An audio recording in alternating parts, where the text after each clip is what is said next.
За лайв эхэлсэн.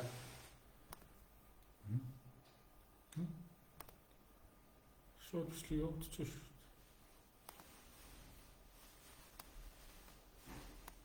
Эндээс биш юм. Тий, номын пэйжнээс.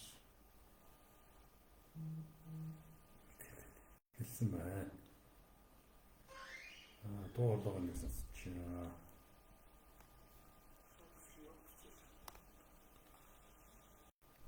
Нэг сонсчих. Эндээс биш юм.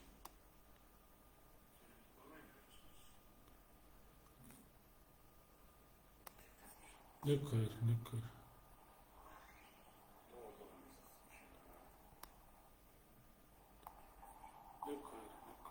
За оройн төргийн за лайв бол дуу зүгээр сонсогдож байгаа юм байна.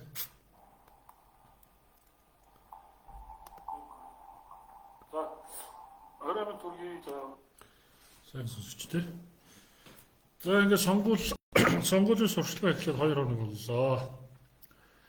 За тэгээд мэдээж сонгуульд өсөлж байгаа улс төрийн намууд маань бол бодлогын гэхээс илүү дахиад нөгөө мөнгө төгрөгийн одоо ялгаа заагтай юм шудраг ус сонгуул зохион байгуулагдж байгаа юм бол харагдаж байна.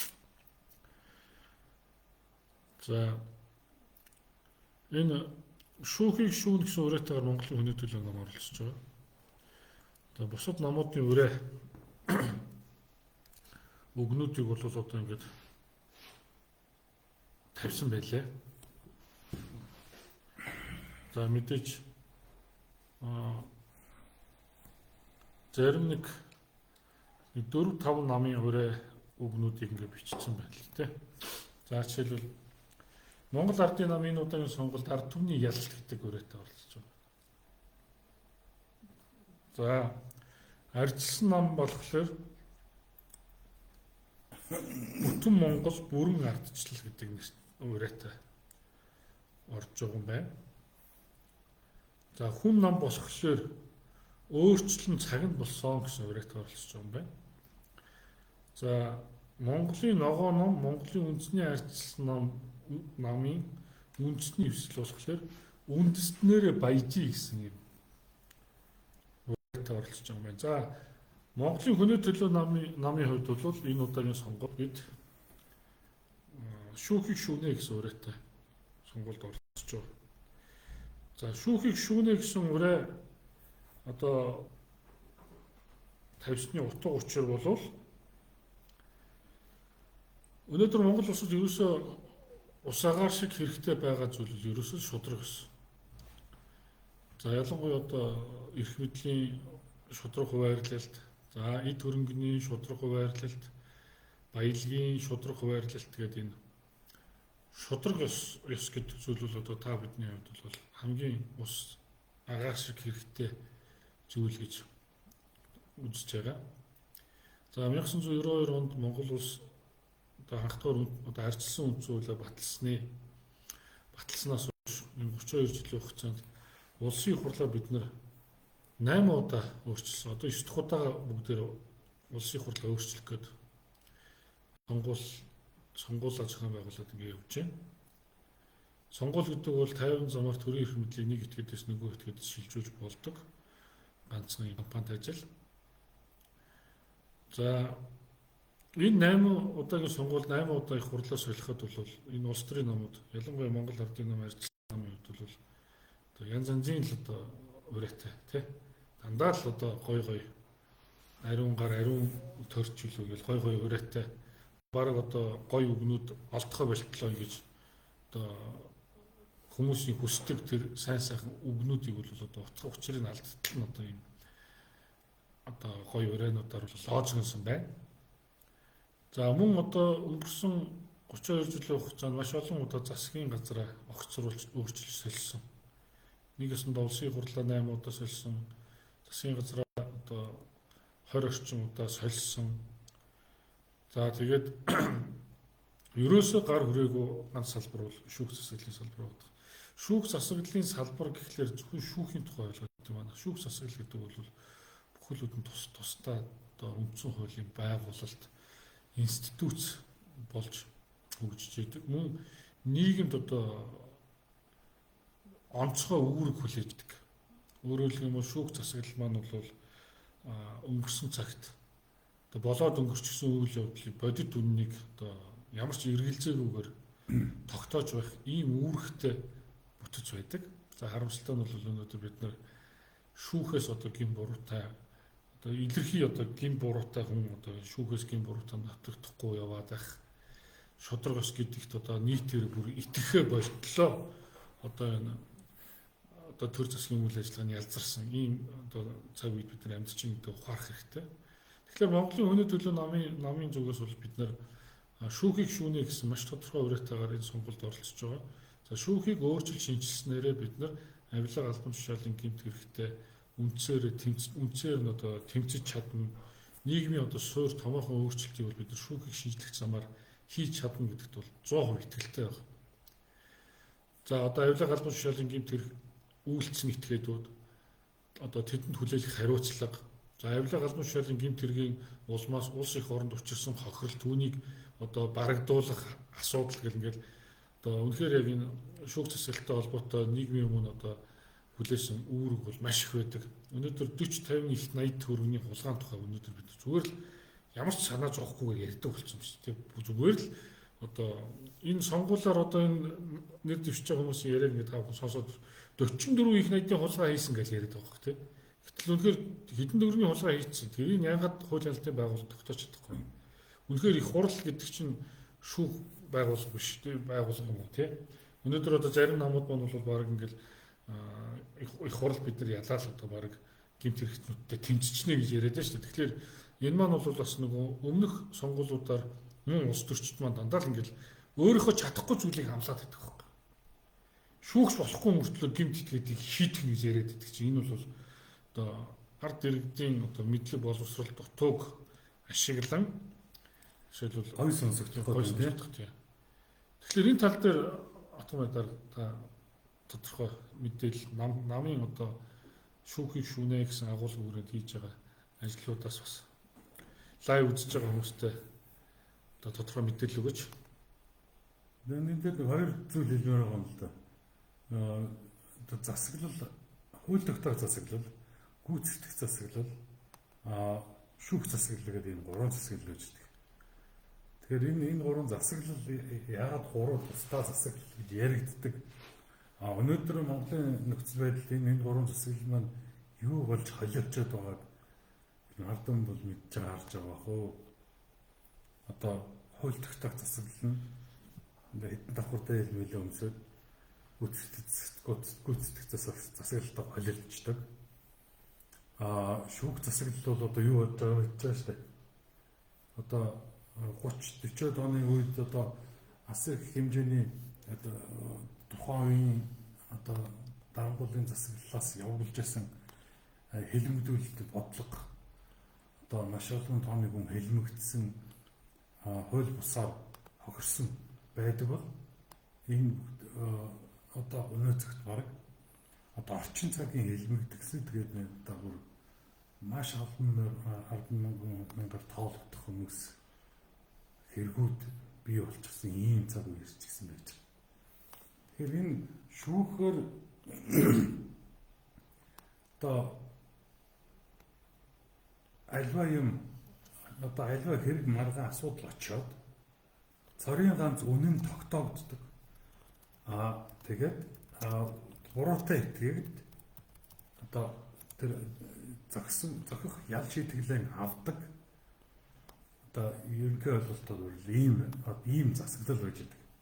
Тэгтэл нь хэсэг бүлэг нөхдүүд одоо маш их хэмжээний одоо өндөр албан тушаалд очиод мөн яг одоо дээр бас одоо сая хэллээ их найдаар нэгдэж болдог ийм цаг үе ийм явдал хаана болж болдог болчихсон байдаг вэ гэхээр хаана тэр нөгөө шүүх засаглал нь ажиллагаа болчихсон. Эсвэл өөр засаглал биш болчихсон. Одоо зөвхөн одоо засаглал гэдэг нэрийн дор засаглаж чадахгүй орон зай өөр тийшээ шилжчихсэн хэлбэж гисэн өөр хэсэг бүлэг хэн нэгэн энэ засаглалыг ардаас нь удирдах байгаа одоо болчихсны том одоо баримт энэ явж байгаа. Өөрөөр хэлбэл шүүх засаглал өөрийнхөө засаглалын одоо байр суурь алдчихсан тэр газар одоо дур зоргоороо авирлаж болдог ийм болчихдог. Тэгэхээр одоо дур зоргоороо одоо хинүүд авирлаж байна вэ гэдэг чинь тэр засаглалыг хэн нууцаар шилжүүлээд авчихсан байна вэ гэдэг нь харагдаад байгаа. Миний яриа ойлгож байна тийм. Тэгэхээр тэр одоо хулгай хаана гарна? Тэр төгийн л орчмоор гарч идэг. Одоо ямар нэгэн болохгүй шүүгэлсэн юм юу гарч ирсэн үлээ. Тэр төрийн авир л болж идэг. Тэр төрийн авир байж идэг хөгж ухтуудын хүмүүсийн хөгж ухтууд нь хэрэг төөг хийж идэг. Ийм л болчиход байгаа шүү дээ. Тэгээд тэд нар яагаад тэд ингэ зүгээр ямар ч одоо ямар нэгэн айх ичих одоо эргэлзэх юмгүй энэ нөхөөлтүүдийг хийж өгөх гэхээр ард нь тэр шүүхтэр очоод ямар ч асуудалгүй гарчихна гэдэгт 100% итгэлтэй учраас тэр үйлдэлүүдийг хийгээд байна. Өөрөөр хэлбэл Монгол өнөөдөр шүүх засаглал маань засаглалыг одоо юу алдчихсан. Засаглал биш болчихсон байна. Тэгэхээр одоо манай намаас энэ удаагийн сонгуульд шүүхийг шүүн гэдэг одоо уриатаагаар оролцож байна.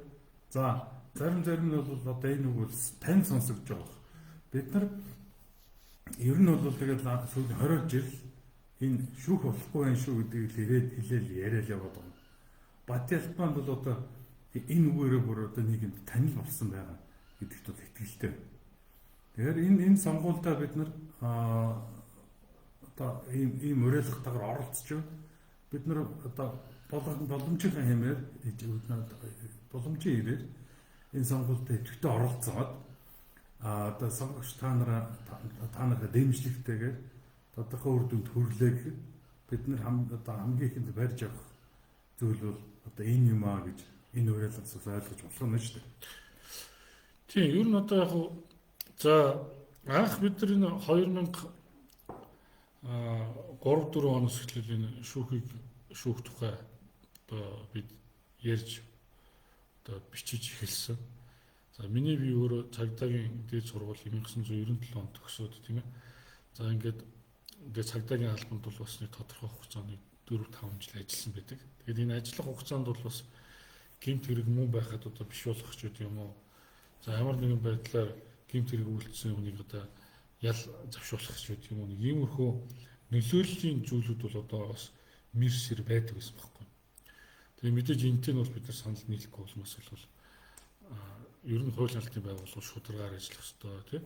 Одоо бидний өргөдөг тангараг маань хүртэл одоо их орон ард түмнийхээ төлөө одоо Монгол улсын иргэн бий өөрийн хүсэлтээр цагдаагийн албанд орж ажиллахтаа гэл ингээл тангараг өргөдөг шүү дээ. Тэгээд тангарагын дунд маань бол хүний эрх хэрэгчлөө дээдлэн, хуулиа дээдлэн, үнэн чудраг байна. Одоо шаардлагатай тохиолдолд амнасаа зориулах тухай тийм. Тэгээ хэрвээ энэхүү тангарагаас нэцэх юм бол төрийн хуулийн цэрлэл хүлээнэ гэсэн нэг юм тангараг одоо бид нар өргөдөг байлаа шүү дээ тийм. За тэгтэл энэ тангарагын дотор байгаа зүйл маань өөр маш их гүн гүнзгий утга учиртай зүйлүүд байгаа байхгүй. Би хэрвээ цагдаагийн албанд орох юм бол одоо хууль дээдлэн одоо хүний эрх хэрэгчлөөг хамгаалахын төлөө би одоо шаардлагатай тохиол амнасаач зориулаад хамаагүй одоо бусдынхаа төлөө үн чударгаар ажиллана гэсэн юм тангараг өргөдөг. Өнөөдөр Монгол улсад нэг 20 орчим тангараг өргөдөг юм байна.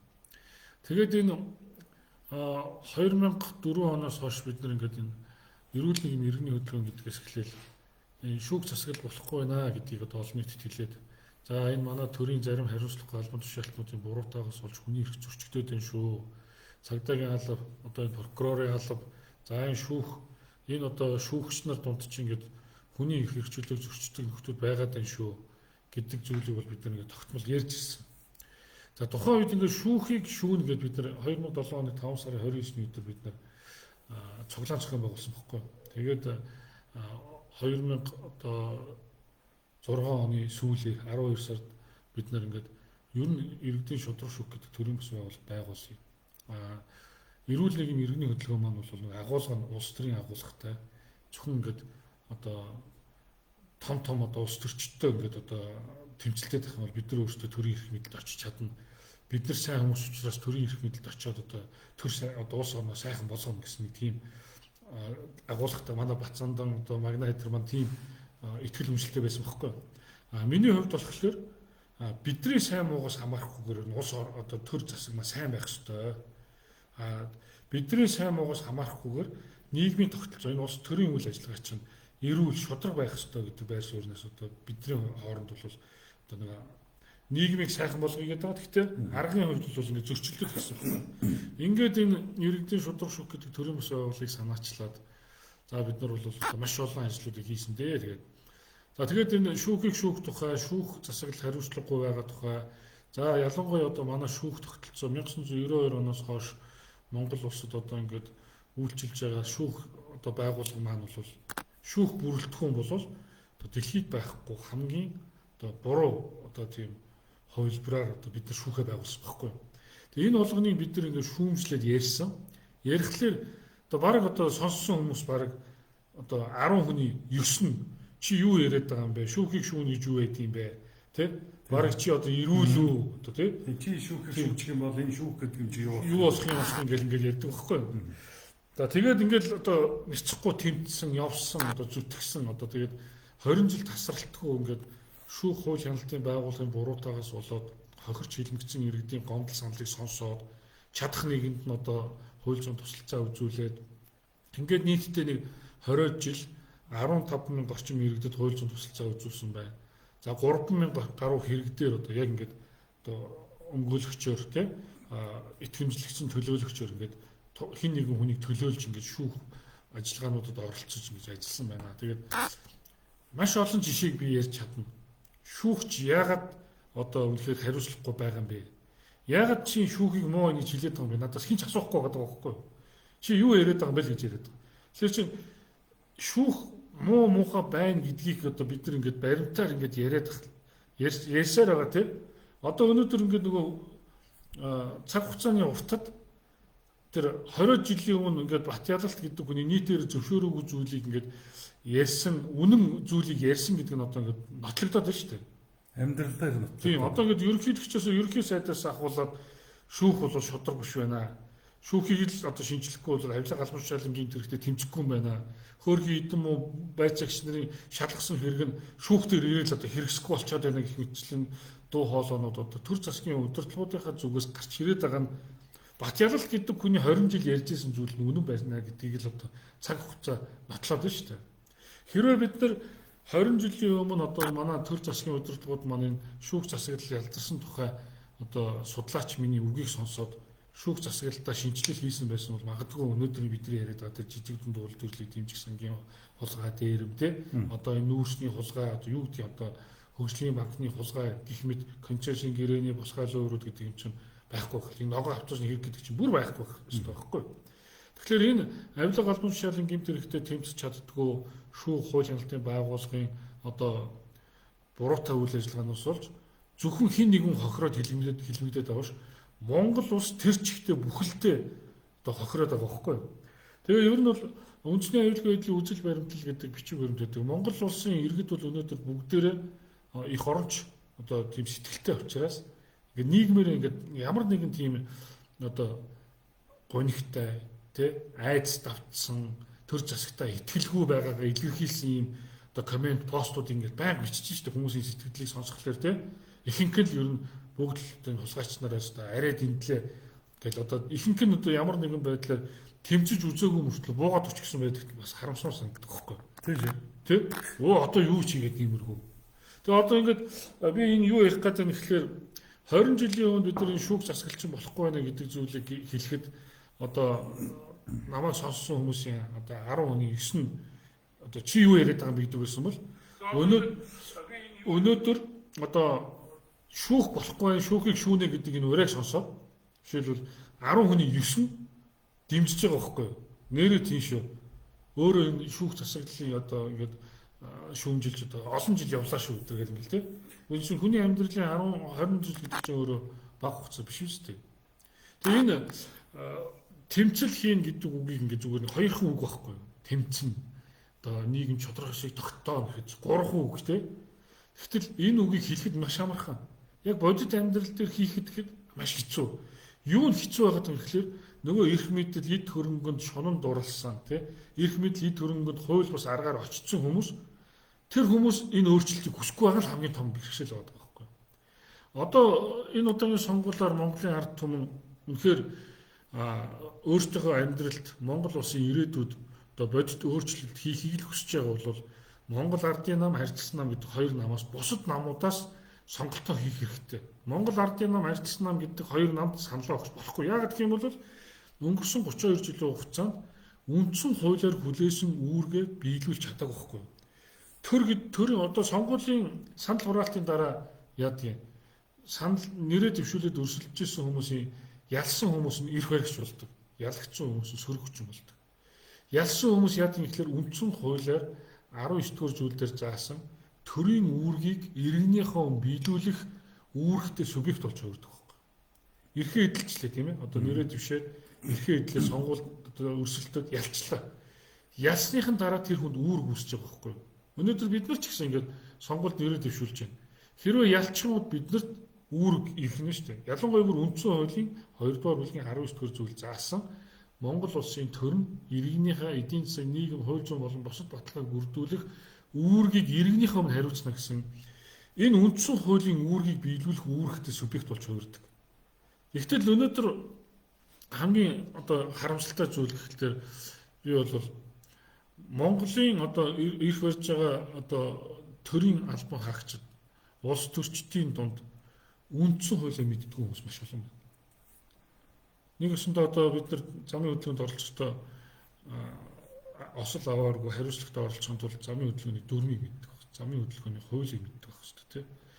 Гэтэл тэр дүрмээ мэдэхгүй жолооч хэрвээ машин бариад явал яах вэ? Улаан гэрлээр яваад орчих юм шүү дээ. Энэ яах вэ? Эрсдэлтэй нөхцөлөд үүсгэн. Яг энэтэй адилхан Монгол улсын төрийн жолоог атгах байгаа хүмүүс донд үндсэн хуулийг мэдэхгүй хүмүүс олон байгаагаас болоод ямар үүрэгтэй бидээ ухамсарлаагүй этгээдүүдийн очиод байна. Юуны төлөө очиод байгаа юм гэхэлэр эрх мэдэл албан тушаалыг ашиглаад ахуй амьдралаа өөдөн татъя гэсэн бодолтой хүмүүсд очиод байна. Тэг. Одоо энэ улсын хурлд нийт дэвшиж байгаа хүмүүс яагаад тэр бом 200 сая төгрөг гаргаад зарим нэг нөхдүүд нь бүр хилээд байна шүү дээ. Улсын хурлч шал димийн ажил хэлээ цалин багтаа байлаа. Тэг. Үнэхээр улсын хурлч өөрөө хэцүү ажил шүү дээ. Хууль, бодлого боловсруулалт, банк хүмүүсийн одоо гомдлыг сонсно тий. Хүмүүсийн одоо тэр амьдралдаа аз жаргалгүй байгаа зовлонгуудыг сонсож байгаад тэрийг одоо яаж аз жаргал болгож хувирах вэ гэдгийг одоо бодлогыг гарцыг л одоо бодож явах хэрэгтэй хүмүүс улсын хурлын гишүүд байх хэрэгтэй. За харамсалтай манай улсын хурлын гишүүд бол үнэхээр зөвхөн өөрсдийнхөө өмч хөрөнгөний тухай одоо зөвхөн өөрийгөө дөрвөн эрхийн хугацаанд ашигтай ажиллах. Өөртөө зориулж буюу эсвэл намдаа зориулж ашигтай ажиллах. Тэг энийг одоо хоёулаа хэлээд байна шүү дээ. Бид хоёрын ингэж хэлэх одоо магадгүй 20 жилийн өмнө ингэж хэлсэн бол та хоёр битгий бүтгээдэй гэж ярих бах тий.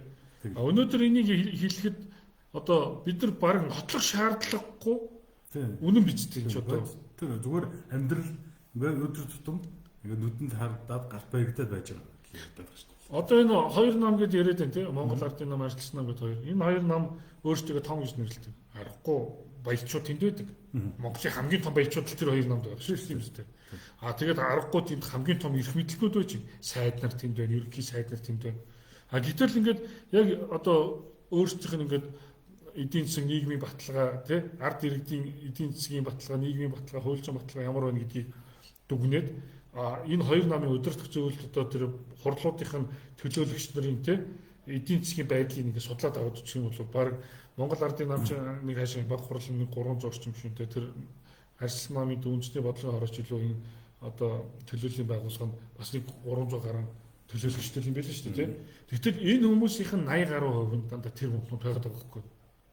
Тэгээд эрх мэдлийн төлөө улсаар нь зүтгэдэг тийм. Тэгэхээр энэ чинь мөнгө гаргаад эрх мэдлийг олж авахын төлөө зүтгээд байна гэдэг чинь ашигтай болол тэгж явж байгаа тийм үү. Тэгээд ихэнх нь дандаа компани захирлууд байгаа шүү дээ тийм ээ. Ер нь компани гэдэг маань яг ашиг олохын төлөө алдагдал баг гаргахын төлөө явдаг хүмүүсийг бид нар бизнес эрхлэгчид одоо хувийн аж ахуй эрхлэгч гэж нэрлэнэ шүү дээ. Тэгэхээр тэр тооцоо судалгаан дээр одоо бизнес эрхэлдэг хүмүүс маань яагаад сонгуул болох тэр ингээд маш хэмжээний мөнгийг одоо ингээд зарцуулж ирэх мэдлэлд очих хүсэж байгаа юм. Тэр хүслийн цаана юу байгаа юм бэ? Үнэхээр их орж итгэл байгаа юм уу? Альсгүй хувийн явц их ашиг сонирхол байгаа даа гэдгийг бид нар ялгаж салгадаг сонгогчдод болох юм бол энэ маань тийм ээ маш амархан одоо шийдэгдэх асуудал. Хамгийн анхны сонгуул хийж байгаа бол магадгүй тий одоо баг их оронч нарын биш үү гэж бодохоор л да тий. Гэтэл 8 удаа одоо амар тийм мундаг гоё сайхан өвгтөр уян тулсан асар мундаг их орончдыг бид нэр сонгоод байсан бидтэй тийм ээ. Гэтэл одоо 30 жилийн дараа эргээд харахад яг ч үндэ бас тийм биш байсан байна. Энэ бол маш тодорхой болж байна.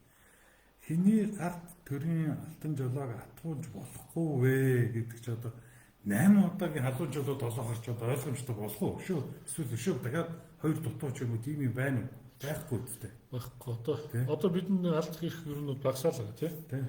Одоо ингээд бүр ингээд цаашлаад ингээд бид нар ч одоо зах зээлийн чөлөөт эдийн засгийн засгийн одоо хэлбэрлүү шилжлээ гэл ингээд хувийн өмч хөрөнгөний зөвшөөрлөө олон өмчийн олон хэлбэрийг зөвшөөрлөө гэл ингээд явснаас хойш биднэрт одоо магадгүй 32 жилийн өмнөх нийгмийн нөхцөл байдал өнөөдөр хэрэг арчуулах юм бол бид нар нийт төрийн тийм мөнгө гэдэг зүйлд одоо хит шунсан тийм мөнгө гэдэг зүйл дурлсан эргээд мөнгөнд дурлсан хүнд яадаг гэхэлэр хүнийг хайрлах сэтгэл гэдэг юм байхгүй ч тийм шиг шүү дээ.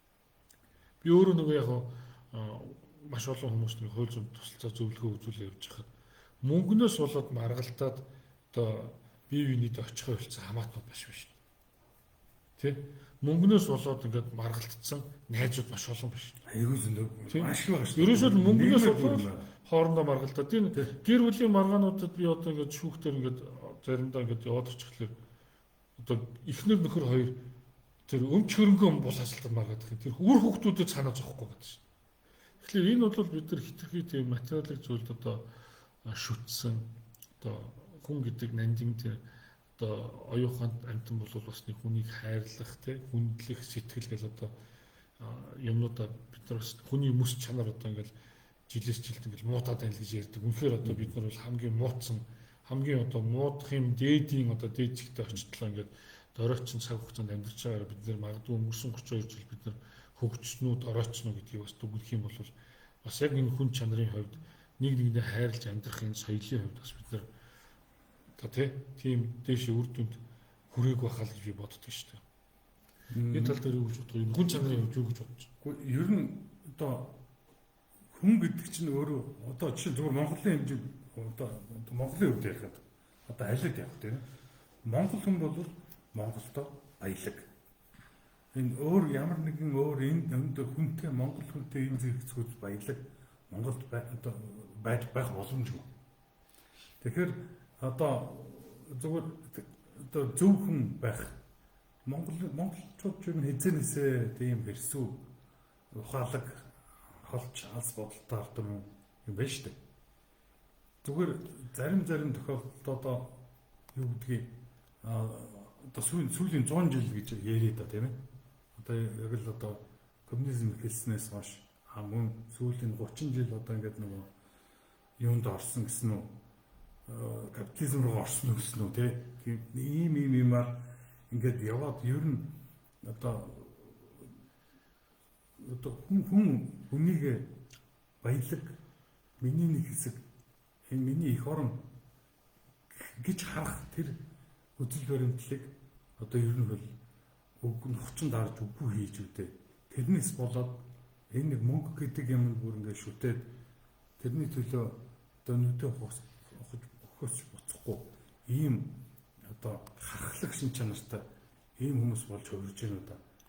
Гэвч яг зүгээр улс орныг одоо яг зөв одоо чигт нь зөв гарт нь хатгуулаад жолоогийн зөв гарт нь хатгуулаад яг зөв чигт нь явуулж чадвал ер нь ламхууд татсан байлээ л ер нь бол улсын төгөөс орж байгаа. Аюулгүй Монгол улс одоо энэ цөөхөн хамтаа энэ том нутаг дэвсгэрт бид нарт өнөгдчихсэн. Энэ зүгээр хоосон газар юм гэхээр үгүй. Ерөөсөө газрын дооронд идэв баялаг. Тэгээд дээрэнч баялаг, доорнч баялаг байна. Ийм боломжтой геополитикийн хувьд ч гэсэн тийм ээ. Гэхдээ далаад гарцгүй хоёр том өрөнд шахуулаад авчуулаад гэдэг талаас бодох юм бол геополитикийн айгүй онцгой газар болчих. Үгүй. Энэ хизээнээс хэдэн зуунаас энэ хоёр гүрний дунд байж байгаа бид нарыг дэлхий тэр чигээр сонирхсоор ирсэн. Энийг бид нар зөв ашиглаж зөв чиглүүлж чадвал геополитикийн хамгийн байлдааны төсч. Одоо байлдааны төсч газар гэж одоо нэг юунд ярьдаг шүү дээ. Одоо орчин цагийн байлдааны бодлолд хурлагдав. Энд үнэндээ л тэр төшөл газар бол энд байдаг. Бид нар бол ерөөсөө одоо хамгийн байгалийн онгол агшин дээр байна. Бид нар ер нь одоо бусдад гайхуулъя гэвэл бусдад байхгүй юм бидэнд зөндөө байдаг юм бол маш их. Тэгэхээр зүгээр зөв чиг тохиолдолд нь оруулах нь Монгол хүн шиг потенциалтай, чадaltaй, тэнхэлтэй хөдөлмөрч гэж хэлнэ би. Хөдөлмөрч. Ийм хүмүүс бол одоо дэлхийд бол ховор гэж сайхаж хэлжүүлж чадах. Тэгэхээр зүгээр одоо төр зүрийн цаг зуурын нэг юм их асуудал байгаа бол үнэн энийг монголчууд бид нар даваад гарах асуудал. Өөрөөр хэлбэл одоо дор бүрний юм бодож энэ нэг 50 замаар хуульчилсан хагаар энэ төрийн жолоо барих нөхдүүдийг солидөг энэ сонгуул гэдэг энэ одоо том компани арга хэмжээнд зөвтэй шинжлэх ухаанчаар одоо оролцоосоо гэж одоо үнэхээр хүсэж байна л да. Үнэхээр тэр хэрэгцээ үндэ Монголын одоо яг өндөр цаг үед бол одоо үүсчихсэн юм байна л гэж бодож байна. За тэгээд сонгогчдын одоо сонголт нь мэрэгэн байхын тулд мэдээж маш их одоо зөв мэдээлэлтэй одоо мэдлэгтэй байх шаардлагатай. Тэгээ мэдээж бид нар бас ярианыхаа туршид хэлдэг ч тийм бид нар ингээд сонголт хийх гэдэг. Сонголт хийхин тулд биднэрт юу сонгох гэж байгаа. Ямар байх ёстой тэрийг мэддэг байж бид нар сонголттой тийм. Би нөө ярианы өмнө хэлжсэн тийм яг ингээд шил алмазыг холилдоод хийсэн байх юм бол одоо үнэхээр алмаз мэддэг хүн л ялгаа шүү дээ тийм.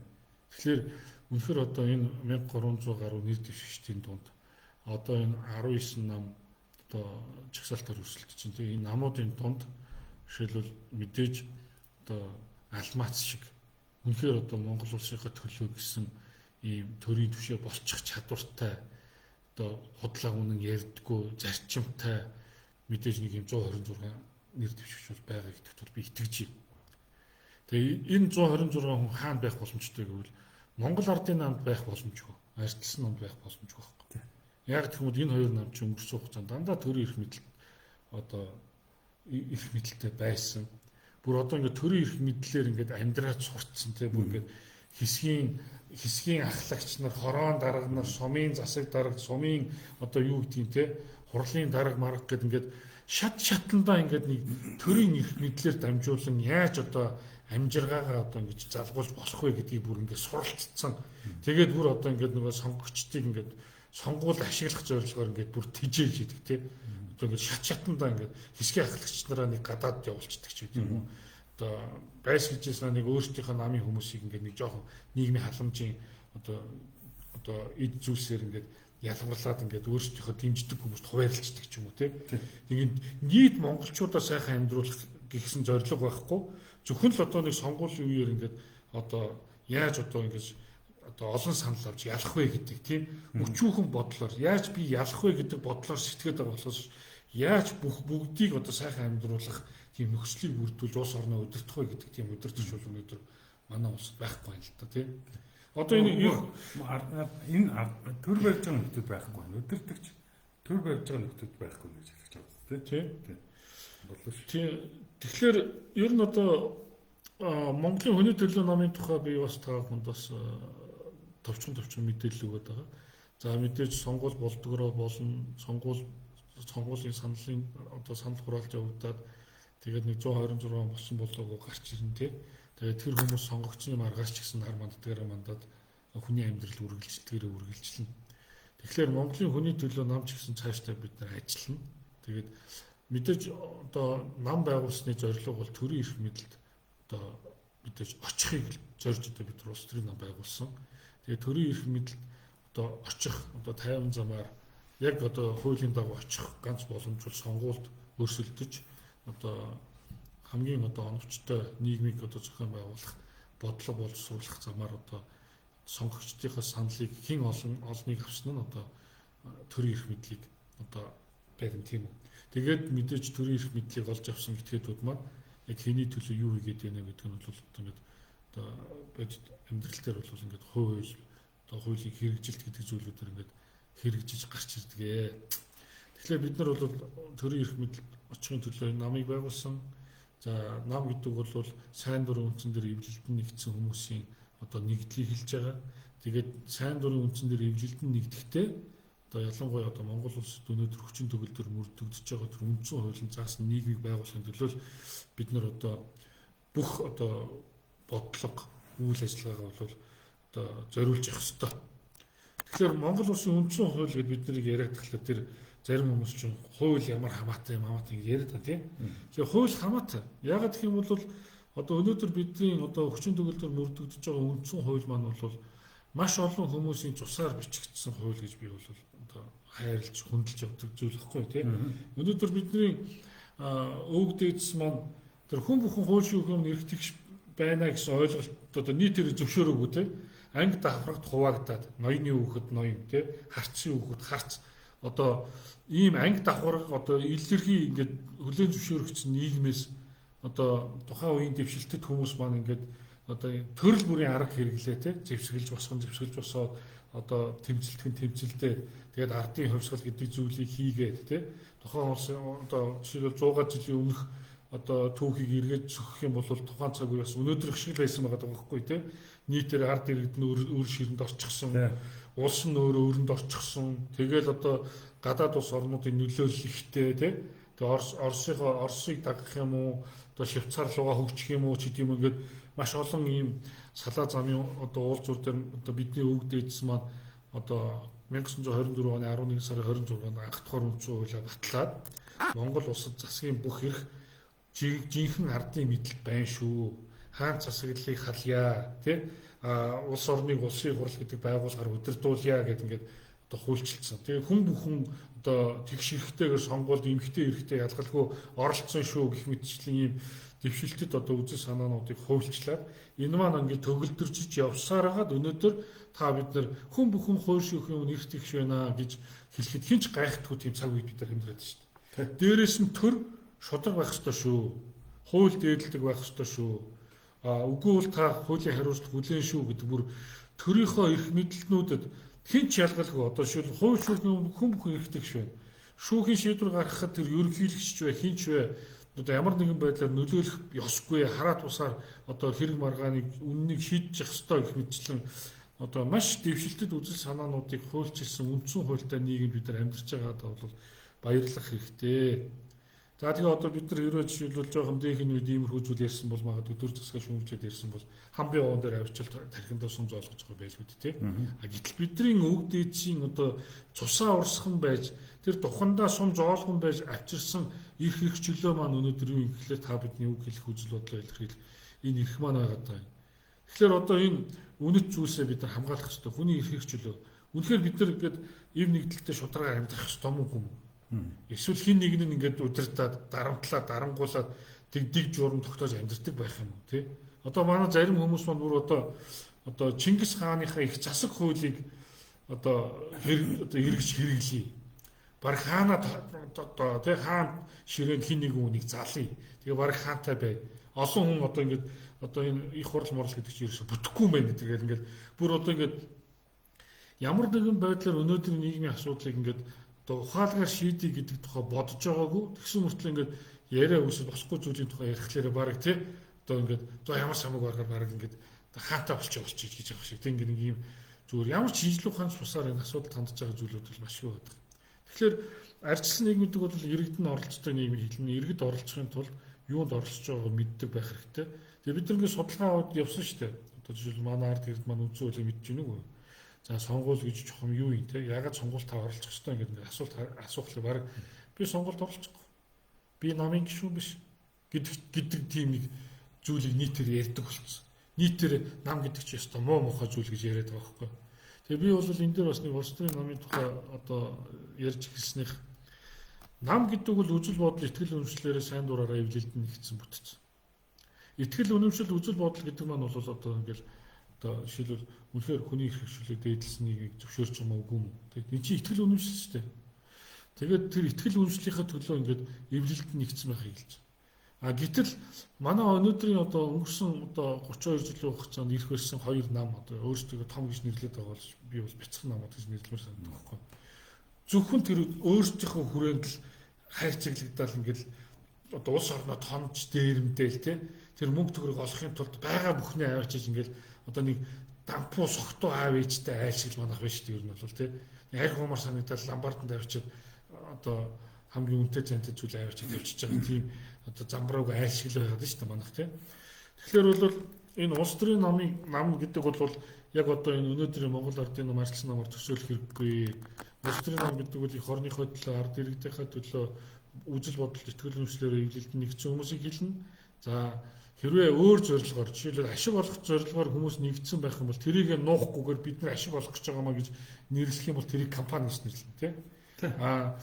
Гэмт хэрэг үйлдээд ашиг олох гээд байгаа хууль зөрчиж байгаад одоо жишээлбэл ашиг олох гэж байгаа хүмүүсийг бид нар яа гимт тийм. Тэгэхээр өнөөдрийн Монголын одоо улс төрийн намууд бол мөнгө ирэх мэдлийн төлөө шунсан тэр хүсэлдээ хүрэхийн тулд хуулийг зөрчиж болдог гэж ойлгодог ийм этгээдүүдээр ингээд одоо нэгдсэн нөхдүүд өөрсдөө нам гэж нэрлэдэг байгаа маа тэр бол жинхэнэ нам биш ээ. Энэ бол гэмт үлгэлэл гэж хэлмээр байгаа даа.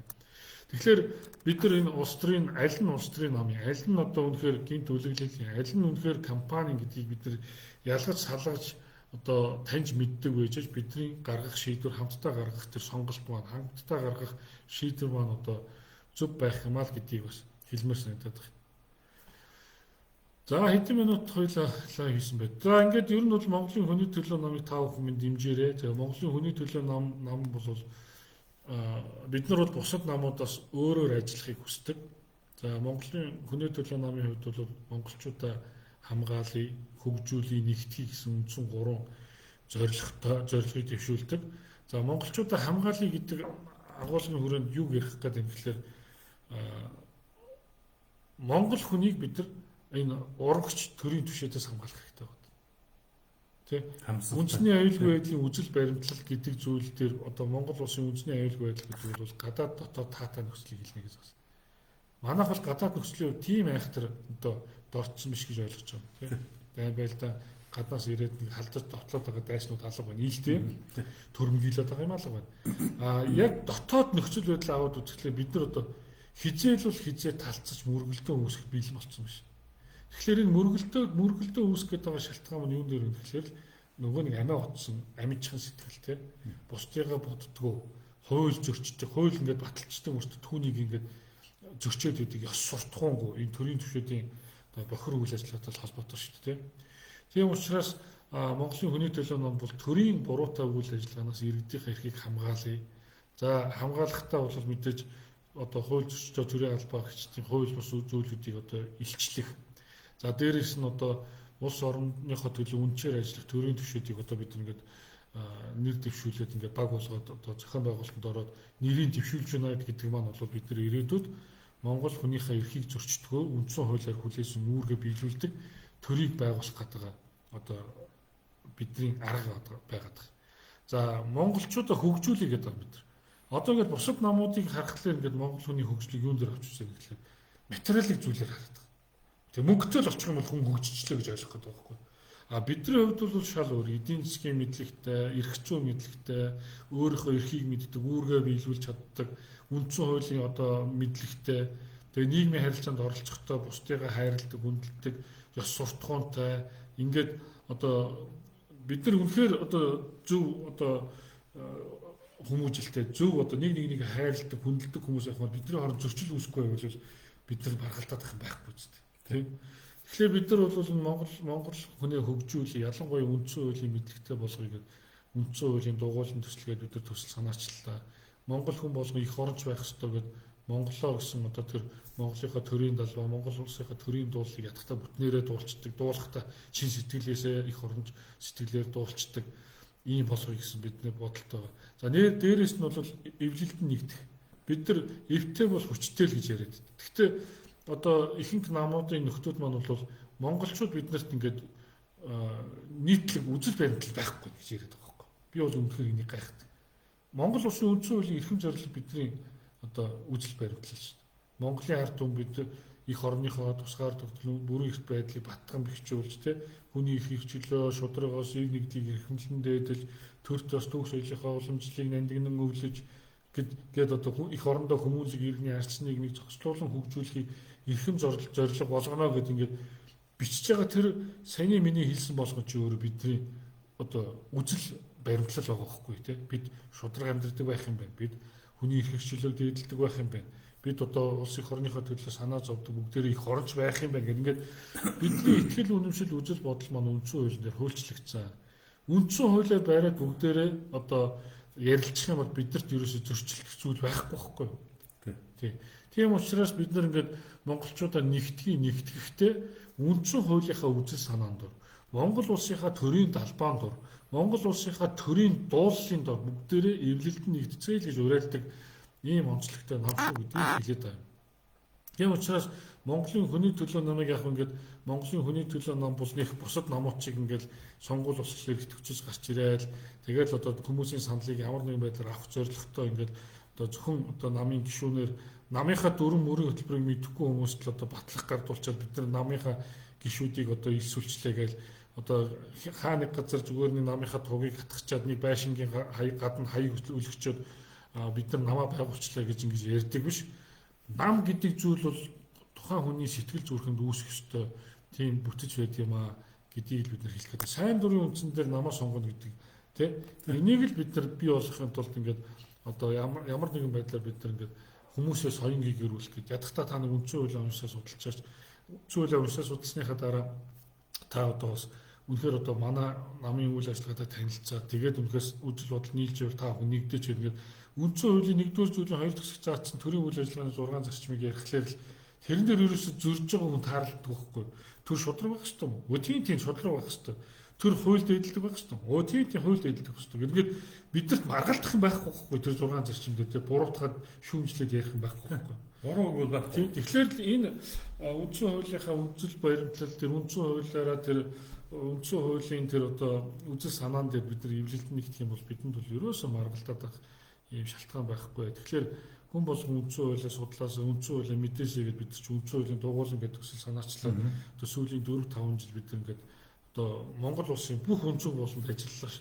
Бид нар бүгдээрээ ингээд ийм нэгдэлтэй амьдарч байгаа гэдэг ийм нэгдлийн төрийн дуул гэдэг бид нар 21 аймгийн дуучдаар төрийн дуулсан шүү дээ. Гэхдээ ингээд энэ ажлуудыг хийх бол ингээд одоо маш хүнд хэцүү. Одоо энэ ч баг үндсэн хуулийг ингээд хүн болгон мэддэг байх гэдэг чинь төрийн хийх ёстой ажил. Яг гэх юм бол ерөөсөө энэ хууль гэдэг юм хууль гэж ярьж л байгаа бол энэ хууль гэдэг хууль одоо ингээд амьдралд одоо эерэг нөлөө үзүүлэх ингээд 5 үе шат бүхий зүйл байгаа. Нэгдүгüүрт нь хууль санаачлах гэдэг үе шат байдаг тийм ээ. Хууль гэдэг чинь бол нийгмийн амьдралыг зохицуулах гэж бичиг баримт шүү дээ. Тэгэхээр ингээд асуудалтай нийгэмд одоо тулгамцсан асуудлуудыг судлаад тэрийг одоо хууль гэдэг бичгээр зохицуулахын тулд тэр хуулийг санаачилж дараа нь тэр хуулийг санаачлаад хилцэж байгаа юм тийм боловсруулалт хийж шүү дээ. Хэдэн бүлэгтэй хууль байх юм, ямар хэм хэмжээ байх юм, хэдэн одоо ямар нийгмийн асуудлуудыг яаж шийдвэрлэх юм гэдэг. Тэгээд хилцснийхаа дараа тухайн хуулийг батлана. Хуулийг баталсныхаа дараа сурталчлана. Сурталчлаад дараа нь хэрэгжүүлнэ. Гэтэл манад энэ сурчлага ерөөсөө хийгддэг. Хуулийн хилцүүлэг хийгддэг. Тэгээд ингээд гинт хууль үйлдвэрлээд байдаг. Тэгээд нөгөө хэрэглэх гээд байгаа ард иргэд чинь тэр тухайн хуулиа танилцж мэдэхгүй болохоор нөгөө тухайн хуулийн дээр ямар их олгоод ямар үүрэг хүлээлгээд байгаа гэдэг мэдэхгүй хүмүүс чинь нөгөө нүдээ боогоод гудамжаар алхаж байгаа хүнтэй адилхан байна. Тэгэхээр бид нар бол одоо ингээд зарим нэг нөхдүүд болохоор би өөртөө та нарыг дагуулсан удирдаад өстө аваад явна гэл ингээл яриад тах шүү тий. Би юм гэл. Тий би юм намайг дагаад яв тий. Би өөртөө та нарыг гоё яваач явж идэг гэл. Монголын хүний төлөө нам бол ерөөсөө ингэдэг. Одоо тодорхой ганц нэг хүнийг ингээд бид нар лидер гэж тавьчаа тэр хүний өгдөөг дагна гэсэн ойлголт байхгүй. Бид нар бол бүгдээрээ ингээд хаана очих гээд байгаа юм гэдгийг хараад Тэгээд олон талаас нь одоо зам бартаагаа торцож байгаа хамгийн одоо үр өгөөчтэй тэр асуудлуудыг шийдлүүдийг олоод ингээд түүнийг хэрэгжүүлэх замаар Монгол улсынхаа ирээдүг одоо авряа гэсэн юм үжил бодолтойгоор эвлэлдэн нэгдсэн юм хүмүүс байгаа шүү гэдгийг хэлмээр байна. Тэгээд энэ удаагийн сонгуульд Монголын хүний төлөө намаас тойрогт 38 нэр дэвшиж байна. За жагсаалтаар бид 4 нэр дэвшигчийг дэвшүүлсэн. За миний бие бол Монголын хүний төлөө намын одоо жагсаалтын нэгт одоо ингээд ирэмблэгдээд нэрээ дэвшүүлээд оролцож байгаа. Монголын хүний төлөө намын хувьд энэ удаагийн сонгуульд бид нар улсын хурал суудалтай намлах болох гэж зорж байгаа. За тэгээд Монголын хүний төлөө намын төлөө саналаа өгөх юм бол одоо Батялалт миний бие улсын хурлын гишүүн бол та бүхнийг төлөөлөн одоо дуу хоолой болж ажиллахын боломж нээгдэх юм аа. За манай Отгон баяр маань бол одоо 6 дугаар тойрогт нэр дэвшиж байгаа тийм ээ. За тэгээд бас 6 дугаар тойрог буюу одоо энэ зүүн бүсийн одоо 3 аймгийн хамарсан тойрог байгаа шүү дээ тийм. Одоо Хинти, Дорнод, Сүхбаатар гэдэг. Тэгэхээр энэ Хинти, Дорнод, Сүхбаатарын 6 дугаар тойрог дээр манай Гамболд тийм мөн Отгон баяр гэдэг хоёр нэр дэвшигч маань нэр дэвшсэн байгаа. За тэгээд Отгон баяр, Гамболд хоёрын маань төлөө та бүхэн саналаа өгөөрэй гэж хүсэж байна. За манай Отгон баяр маань бол бит хоёр цагдаагийн дээд сургуулийг төгссөн. За манай Гамболд гэдэг залуу бол одоо Баян уул сумын одоо юм малчин. За тэгээд иргэний зориг ногоо нам одоо хуваарь хөдөлмөр эрхэлдэг юм залуу байгаа. За тэгээ өөрөө бол одоо бид бол бас иргэний зориг ногоо нам бас биш нэг хэсэг дид даргыг хэлж тэр үеэс одоо бид нар бас Гамболд маань бол үзэл бодлороо бид одоо нөхөрлөөд өнөөдөр хүртэл одоо ингээд одоо жаргал зовлонгоо хуваалцаж явж байгаа юм залуу байгаа. Тэгээд 6 дугаар тойргийн сонгогчд минь ээ та бүхэн одоо Монголын хүний төлөө намаас нэр дэвшиж байгаа Гамболд, Отгон баяр хоёрын маань төлөө саналаа өгөөрэй гэдгийг уриалмаар байна. За мөн бусад тойргуудад бид нар бас маш одоо ард олноо одоо шударгаар төлөөлөд явах юм нэр дэвшигчтэй бас бид нар ингээд нэр дэвшүүлсэн байгаа. За 1-р тойрог буюу Архангай одоо Өвөр хангай Боёонгор аймгийн 1-р тойрогт одоо манай бас цагдаагийн сургууль бид нар хамт төгсөөд одоо ингээд Арангай аймагт очиж одоо ажил амьдралын гараагаа эхэлчихсэн. Манай Инкват гэдэг одоо залуу маань нэр дэвшиж байгаа. За мөн Алтан сүх, Оюун Эрдэнэ гэдэг одоо ийм 3 нэр дэвшигч бол 1-р тойрогт нэр дэвшиж байна. За 2-р тойрогт одоо Монголын одоо хүний төлөө намын одоо үүсгэн байгуулагчдын нэг Тунгалаг туяа гэдэг одоо эмчийг бас бид нар одоо нэрийн дэвшүүлээд ганцхан байгаа тийм. Тэгээд ард мандатанд өргөдөг. Бид нар бол 2-р тойргийн сонгогчдын хувьд бол бас Тунгалаг туяа гэдэг бас ийм одоо маш сайн нэр дэвшигчийг бид нар одоо ингэж илгээсэн байгаа. Тэгээд Монголын хүний төлөө намын нэр дэвшигчдийн төлөө та бүхнийг саналаа өгөөсэй гэж хүсэж байна. За 4-р тойрог буюу Хөвсгөл, Булган, за Эрдэнэт, Орхон аймгийн одоо 4-р тойргийн хувьд бид нар одоо 3 нэр дэвшигчийг бас илгээсэн байгаа. Нар мандах гэж залуу байна тийм. За гал удрах гэдэг одоо инженер залуу, барилгын одоо салбарын одоо юм маш дайчин залуу байна. За мөн Сүх болт байгаа тийм. Үнэхээр одоо бас рекордны хөдөлгөөн зүрхэн цогөлж явдаг. Одоо маркетингийн магистр зэрэгтэй тийм залуу байна. Тий. Тэгээд ер нь бол одоо бид нар энэ орон нутгууд бол маш чанартай нэр дэвшигчтэй бол бид нар санал болгож илгээсэн байгаа шүү гэдгийг хэлмээр. За 5-р тойрог буюу төвийн бусд бол бид нар 8 нэр дэвшигч илгээсэн байгаа тийм. 8 үү тийм. Тэгээ амар санаа маань байгаа тийм. Үлжээс харуул гэдэг одоо манай сахитун үндэсний хөдөлгөөний одоо бас их оронч залуу байна. За Босоо өх Монгол төрийн бас байгууллага, за Үндсэн хуулийн дугуйлан төслийн одоо нарийн бичиг, за наран цэцэг гэдэг бас одоо хэрэгжигч маань байна тий. За ингээд одоо сэргэлэн туяа гэдэг нэр дэвшигч байна. За дэлгэрэх гэдэг нэр дэвшигч байна. Ингээд одоо бид нар маргаашнаас эхлээд ер нь нэр дэвшигчтэй бас та бүхэнд бас маш тодорхой одоо танилцуулнаа гэж бодож байгаа. За мэдээж одоо бид нар бол төдийлөн хэвлэл мэдээллийн байгууллагуудаар одоо сурчлагаа хийж чадахгүй байгаа. Тэгээ үндэсний олон нийтийн радио телевизийн одоо үн төлбөргөө олгогдсон цагуудаар бол бас мэтгэлцээ мөн одоо намынхаа үйл ажиллагааг танилцуулах одоо ярилцлагуудыг бол өгж байгаа. Тэгэхээр та үндэсний олон нийтийн радио телевизээр явж байгаа одоо намын сурчлагын нэвтрүүлэг гэдэг нь үзээрэй гэж хүсэж байна. За тэгээ Монголын хүний төлөө намын энэ удаагийн сонгуульд оролцож байгаа ураа маань шүүхийг шүүн гэсэн юм өөрөө байгаа. Тэгээд үнэхээр шүүхийг шудраг болгохгүй бид нар энэ улс орны хөгжлийн тухай ярих боломжгүй. Одоо үнэхээр одоо авилга албан тушаалын гэмт хэрэгтэй тэмцэхгүйгээр бид нар өнөөдөр одоо улс орныхоо хөгжил дэвшлийн тухай ярих боломжгүй байгаа даа шүү дээ, тий. 44 их найдын хулгай гэж яриад байгаа, тий. Одоо бусад намын нийт төвшигчнүүд энийг яриад байгаа юм. Яриад байгаа мөртлөө ямар ч хариуцлага бүлээхгүй байгаа энэ нэгэн хүн.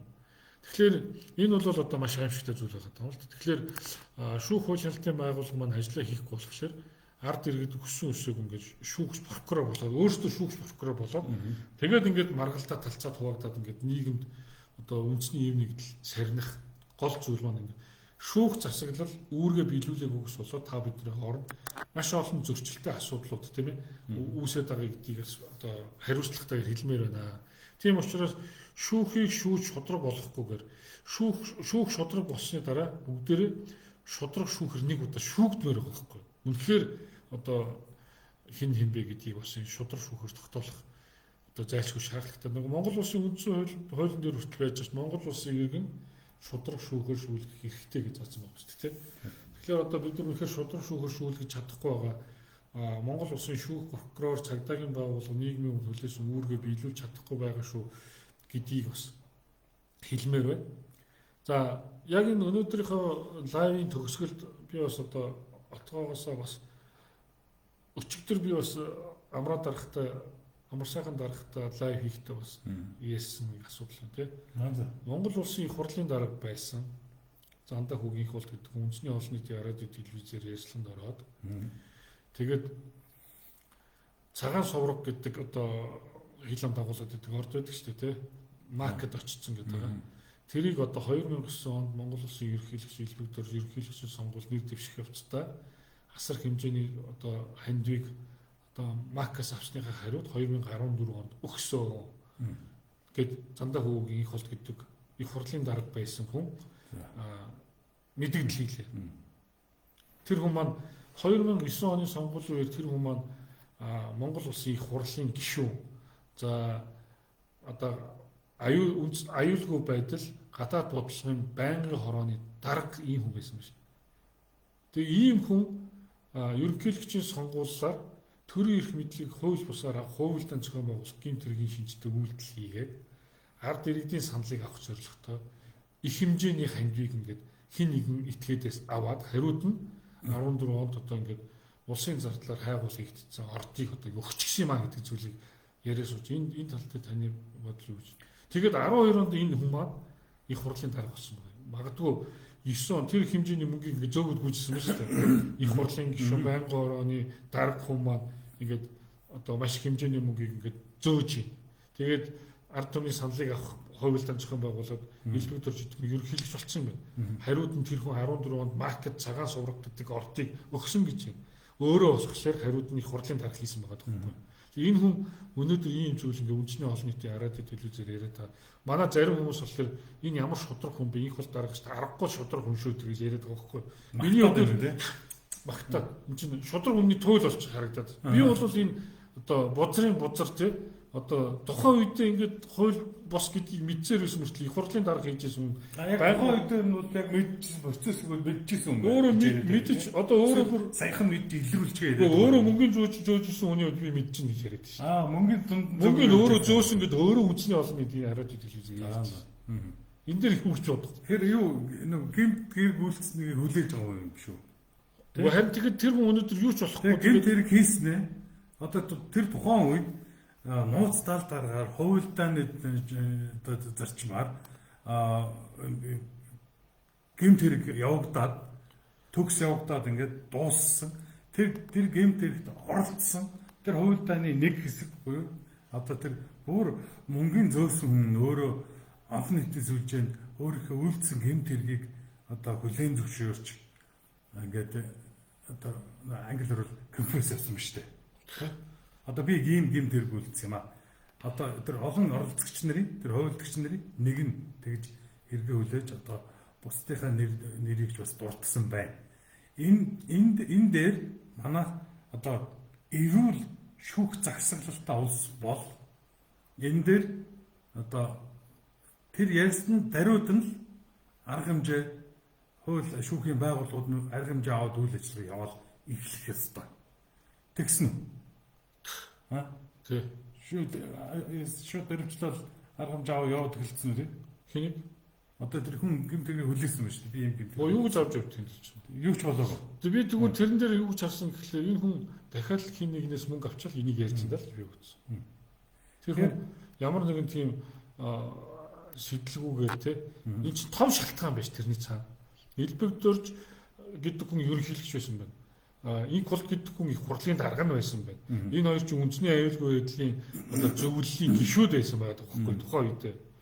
Тэгээд тийм хэмжээнд ингэж улс орныг удирдахжсэн хоёр нөхөр өнөөдөр ингэж хэвлэл мэдээлэлээр бусгаагаад дийлгээд ингэж тийм үүнд нь одоо өнөөдрийн их баригч нар мэдээж дандаа хүүгийн инх бол гэдэг хүнийг ингэж телевизээр яриулах хэмжээний одоо тэр зүйлийг ярих хэмжээнд одоо аваачиж байгаа тэр нөхцөл нь юу юм? Нэг бол асар хэмжээний мөнгө байгаа, нэг бол яг уу одоо тэр ямар нэгэн юм шантаач те ямар нэгэн одоо хөшөөргийн улмаас л тэр хүн энэ зүйлийг ярина шүү дээ. Түүнээс биш та бүхэн нэг камер өрчөж та илбэгдэрж яасан гэнэ нэг яриа өгч гэвэл бид тэр яриа өгөө. Хэлэхгүй шүү дээ. Тийм юм хэлэхгүй. Ямар нэгэн юм л болж. За ер нь бол энэ илбэгдэрж энэ инхол гэдэг хоёр хүн чинь бүр одоо хортой байхын тэр нөгөө ялтын талбай дээр чинь хавсгал тэмцэл мөр зэрэгцэл хийж явсан юм. Тэгээд их хэмжээний мөнгө одоо нэг хүнээс тухайн үед ерөнхийлөгч нэг дэвшигч гэсэн их хэмжээний мөнгө авчгараа тэгэл ерөнхийлөгч болчихж байна гэдэг чинь энэ нэг мөнгөөр төрийн эрх мэдлийг авдаг нэг юм байна тийм үү? Мөнгөөр. Одоо өөрөөр хэлбэл хууль бус аргаар төрийн мэдлийг авсан гэмт хэрэгэн дээр сонсогдож л байна. За мөн дараа нь тэр одоо ард түмний одоо өмчийг хууль бусаар хин нэгэн хүний хувийн одоо хэрэгцээний амьд өмч болгоод өгсөн бас хууль гэмт хэрэг сонсогдож л байна. Дунд нь бас мөнгө төгрөгийн зөөгд гүйсэн өдний хугацаанд гэмт хэргийн нотлогоор хэмжээг нуун дарагдуулсан тэр хүн өөрөө хэрэгээ хүлээгээл ярьж байгаа юм байна. Одоо тэгэл яах вэ? Энэ бол арай бэлдсэн, даварсан ийм бозор булаагийн бүр үүр болоод байгаа гэн л одоо нэг жишээ. Та гэхдээ энэ зүгээр ингээд өнгөрч байгаа бол биш. Өнөөдрийн түүхээ бичдэг. Эдгээр тоо толгой ярьсан хэлсэн бүх юм одоо бичигдэж үлдэж байгаа. Хэзээ нэгэн цагт бид нар шудраг шүүхийн дэнсэнд буруутан болгоныг аваач гэдэгт бол итгэлтэй байна. За юу н ингээ Викторийн лайв манд цаг болчихжээ. За ингээд комент хэсэгт одоо нөгөө намын сүрэн гэдэг манай нөгөө залуу байдаг шүү дээ. Энэ асуулт асуусан юм байна. Комент хэсгээ комент үзээд хариулт авъя гэд. За цагдаагийн албаагч тушаал биелүүлэх үүрэгтэй юу, хууль сахиулах үүрэгтэй юу хариулт авъя гэд. За ямар зорилгоор асуулт асууж байгааг нь бас комент хэсэгт биччихвэл сайн байна тий. За намын сүрэн маань бол байнга л одоо ингээл намайг сориод байгаа юм уу яагаад байгаа ингээд нэг юм үл ойлгохдох юм асуултуудыг асууж тааралддаг. За маргааш бас өөрөө хурж ирээд бас надтай лайв хийгээд ярилцж болно шүү гэдгийг бас хэлмээр байна. За цагдаагийн албан хаагч тушаал биелүүлэх үүрэгтэй юу, хууль сахиулах үүрэгтэй юу гэдэг ингээд энэ асуултыг бол би өөрөө асуулт нь одоо мөн чанарын хувьд бол маш ойлгомжтой асуулт байна л гэж хэлмээр нэгдүгээр. За цагдаагийн албаагчийн хуулиар хүлээсэн үүрэг бол тэр би түрүү хэлсэн шүү дээ үндсэн хуулийн дээр заасан 19-р зүйлээр заасан үүргийг биелүүлэх ялангуяа одоо төр иргэнийхээ эрх хэрэгчлөлөөр зөрчигтэй тэмцэх хөндөгцөн үүргийг сэргийн хэвлүүлэх үүргийг биелүүлнэ гэж заасан. Тэгээд цагдаагийн албанд бол үндсэн 3 чиг үүрэг байдаг байхгүй. Нэгдүгээрт нь одоо гэмт хэрэгээс урьдчилан сэргийлэх, хоёрдугаарт нь гэмт хэргийг таслан зогсоох, гуравдугаарт нь одоо гэмт хэрэг одоо илрүүлэх, одоо иргэний зөрчигдсөн эрхийг сэргээх одоо хяналт шалгалтын ажлыг хийж одоо шүүхэд одоо хөрвүүлэх одоо бэлтгэл ажлыг хангах ийм л үүрэгтэй цагдаагийн албаагч. Цагдаагийн албаны тухай одоо өвчин төлөвлөөр бүрдэж байгаа хуулийн дээр бол за цагдаагийн албаагч бол дээд шатныхаа даргын өгсөн хууль бус шийдвэрийг биелүүлэхгүй байх хэрэгтэй байдаг. Тэгэхээр цагдаагийн албаагчд маань өөрсдөө мэдлэгтэй байх ёстой. Юу хийж болохгүйгээ мэддэг байх ёстой. Ингээд хууль сахиулна гэдэг үг бол одоо албадлаг хэрэглэх тухай, дэг журам тогтоох тухай ойлголт. За тушаал биелүүлэх гэдэг ойлголт бол бас л захирах ёсны одоо тухай ойлголт учраас арай өөр одоо агуулгаар тайлбарлагдах байх гэж би бол хэлэх бай. За тэгээд мэдээж тушаал гэдгийг бол биелүүлэх ёстой. Тушаалыг биелүүлсэн ч гэсэн тухайн тушаал бол өөрөө хуулийн нийцж байгаа хэсэгт бол тухайн албаагч өөрөө одоо дүгнэлт хийгээд өөрийнхөө хийж болохгүй зүйлүүдийг одоо мэддэг байх юм бол хууль бус тушаалыг биелүүлэхээс зайлсхийх юм боломжтой байдаг байгаа шүү гэдгийг хэлмээр байна. За харамсалтай нь бол манай цагдаагийн албаагчдын мэдлэг боловсрол дутуу дулмиг цагдаагийн албаагчийг бэлтгэж байгаа одоо систем одоо боловсролын тогтолцоо маань бас өөрөө асуудалтай байна гэж боддог. Яагаад гэх юм бол одоо цагдаагийн албанд ажиллаж байгаа зарим хүмүүс бол одоо наацхийн одоо хууль дүрмүүдээ мэдэхгүй байх. Жишээлбэл одоо манай ард иргэд ч гэсэн одоо цагдаагийн албаагчтай харьцахдаа цагдаагийн албаагч ямар шаардлагыг ямар хэмжээнд тавих ёстой бэ гэдгийг мэдэхгүйгээс болоод нөгөө цагдаагийн албаагчийн хууль бус харилцаа, хууль бус шаардлага жишээлбэл одоо шаардлагыг дагаж мөрдөөд байж байгаа тохиолдол байдаг хөхгүй тийм. Жишээлбэл одоо манай Монгол улсын одоо цагдаагийн албаны тухай хууль гэдэг одоо хүчин төгөлдөр мөрдөж байгаа хуулийн 22 дугаар зүйл дээр цагдаагийн албаагч ард иргэдтэй хэрхэн харилцах тухай маш тодорхой заасан байдаг. Жишээлбэл одоо цагдаагийн албаагч одоо өөрийгөө ямар зорилгоор яагаад харьцаж байгаа үндслэлээ тайлбарлаж өөрийгөө хэн болох одоо ямар албан тушаалтай болохоо тайлбарлаж зүгээр амрыг ирээ гэж хэлж байгаад одоо хэрхэн харьцах вэ гэдэг хүртэл харьцааг нь хүртэл ингээ хуульчлаад өгчихсөн байж байгаа. Тэгэхээр одоо хаана одоо хууль эрх зүйн мэдлэгтэй байснараа энэ эрх зүйн соёлтой хоорондоо одоо ямар нэгэн асуудал зөрчил үүсэхгүйгээр харилцдаг ард түмэн болох учиртай юм аа гэдгийг хэлмээр байна. За. Хоёулаа пост тийм рекорд хийж юу? Цад дараа явж байгаа шүү дээ. Гэт өндөрлөн аа. За ингээд өндөрлөө. За ер нь бол тэгэл одоо бид нэр одоо хүн гэдэг амт чи оюун ухаантай амт учраас өөрийнхөө хүлээж авч байгаа мэдээллийг боловсруулаад зөв дүгнэлт хийх чадвартай байх ёстой. За мэдээж одоо хуулийг бол бид нар хүссэн хүн ингээд тайлбарлаад хэрэглээд идэг зүйл биш. Тийм учраас одоо манай ард иргэд маань ингэдэг чинь ер нь бол хууль эрх зүйн мэдлэгтэй байхыг ингээд хүсгэлээр би хуульч биш гэдэг байхгүй тийм. Одоо гэхдээ хуулийг хэрэгэлдэг. Өөрөөр хэлэх юм бол одоо оюутлчин биш мөртлөө бид нар ховц хэрэглээд идэг. За бид нар одоо ямар нэгэн одоо хэвлэл мэдээлэл ажилтан биш мөртлөө одоо ингээд лайв техник технологи бид нар ашиглаад байж байгаатай адилхан хуулийг ч гэсэн одоо өдөр тутмынхаа амьдралд хэрэгэлдэг ийм соёлтой болох хэрэгтэй байгаамаа. Тийм учраас одоо ямар ч байсан хүн болгон одоо мэдлэгтэй болоод тэгээд тэр мэдлэгээрээ эвлэлд нэгдээд одоо тэр их орондоо эв нэгдэлтэй одоо сайн сайхан одоо үнэн чударгаар ингээд амьдрах нөхцөлийг бүрдүүлэхийн төлөө бүх нийтээр хичээж одоо оролцох хэрэгтэй л гэж одоо хэлмээр байна. За тэгээд мэдээж энэ бол сонгуулийн сурчлагын өдөр учраас сонгуулийн сурчлагаа хийгдэж байгаа учраас за Монголын хүний төлөө намын төлөө саналаа өгөөрэй. Хүний төлөө нам одоо улсын хурлд суудалтай болсноороо бид нар маш олон зүйлийг хийж чаднаа. За жишээлбэл одоо бид нар амьдрах хүслийг дэмжих тухай хууль, иргэний хяналтын багц хууль гэх мэтчлэн одоо маш олон хуулиудыг бид нар шинээр санаачлах. Өнөөдөр хүчин төгөлдөр мөрдөгдөж байгаа хуулиуд дээр маш жижигхэн одоо өөрчлөлтүүдийг хийгээд одоо үндсээр нь асуудлыг одоо шийдвэрлэх зүйлүүдийг ч гэсэн бид нар санаачлаа явж байгаа. Жишээлбэл хүний эрхийг хамгаалах хамгийн суур хууль бол нэгдүгээр үндсэн хууль, хоёрдугаар иргэдээс төрийн байгууллага албан тушаалтанд гаргасан өргөдөл номлыг хян шийдвэрлэх тухай хууль гэдэг. 1995 оны 4 сарын 17-ны өдөр. Энэ хуулийн дээр байгаа төрийн байгууллага албан тушаалтанд Монгол улсын иргэн өргөдөл номлол гаргах эрхтэй. Төрийн байгууллага албан тушаалтан иргэдийн өргөдөл номлолыг хуулийн дагуу шийдвэрлэж хариу үүрэгтэй гэсэн хэмжээ байдаг шүү дээ, тийм ээ.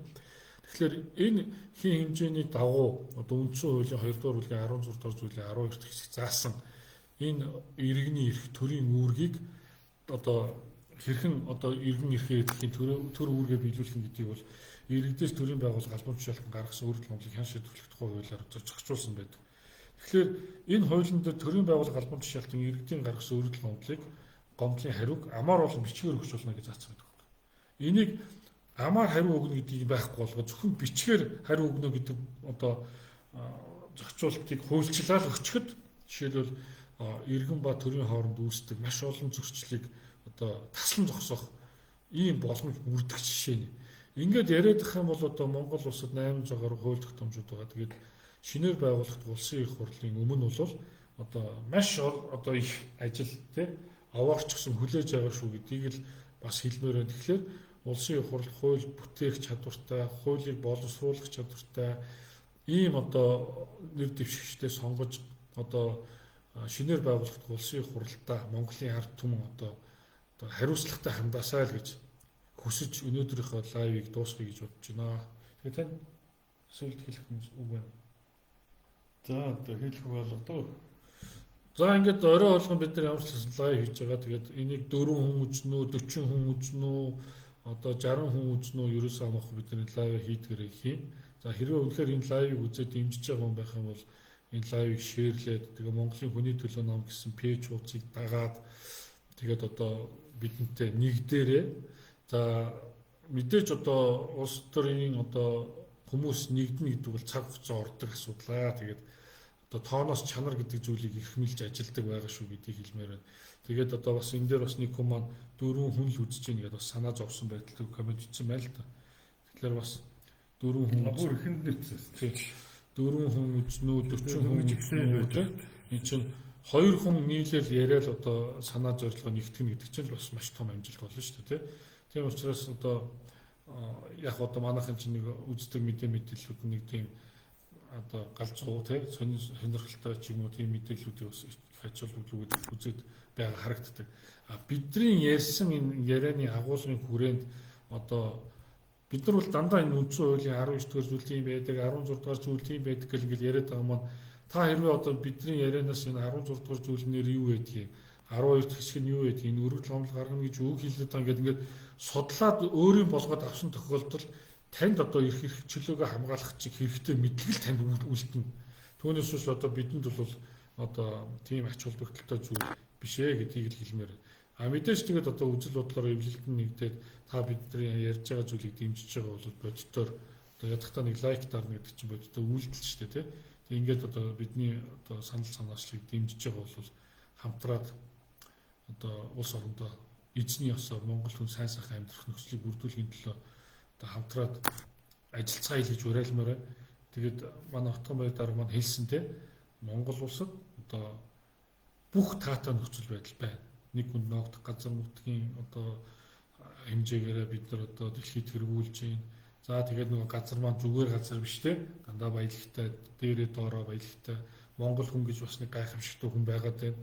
Тэгээд бид нар үнэхээр одоо ингэ эвлэлтэн нэгдээд одоо нэг тийш харж чадах юм бол одоо бид нар бүгдээрээ одоо их орондоо эзний ёсоор сайхан амьдрах бүрэн боломжтой л гэж хэлмээр. За ингээ өнөөдрийнхөө лайвыг дуусгая тэгээд бас оройтч лайв хийлээ тийм ээ. Бүгдээрээ сайхан амарцгаараа маргааш лайваар эргээд уулзцгаая.